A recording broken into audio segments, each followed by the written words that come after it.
महायुतीचं नवं सरकार सत्तेत आल्यानंतर वर्षा बंगला अजूनही रिकामा। वर्षा बंगल्याच्या पुनर्विकासाचा राऊतांचा दावा। राऊतांच्या दाव्यावर भाजपची टोलेबाजी।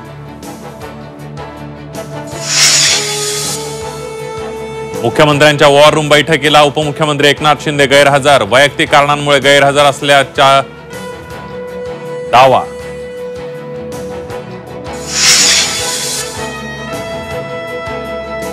धनंजय मुंडेंच्या भ्रष्टाचाराच्या एका मोठ्या प्रकरणाचा भांडाफोड करण्याची अंजली दमानिया यांची घोषणा। धनंजय मुंडेंविरोधात दमानिया काढणार ब्रह्मास्त्र। नैतिकतेच्या आधारे भगवानगडच धनंजय मुंडेंचा राजीनामा घेणार। सामाजिक कार्यकर्त्या अंजली दमानिया यांचं मोठं भाकीत। सरपंच संतोष देशमुखांच्या हत्येला 55 दिवस पूर्ण। अद्याप आरोपी कृष्णा आंधळे फरारच। दुहेरी हत्याकांडानं शिर्डी हादरलं। साई संस्थांच्या कर्मचाऱ्यावर ड्युटीवर येत असताना चाकू हल्ला।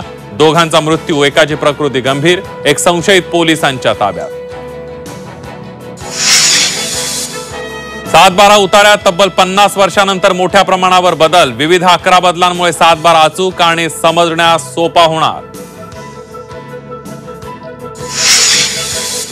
शेतकऱ्यांचा सर्व सोयाबीनची नाफेड खरेदी करणार। 7 फेब्रुवारी नंतर खरेदी सुरू राहणार।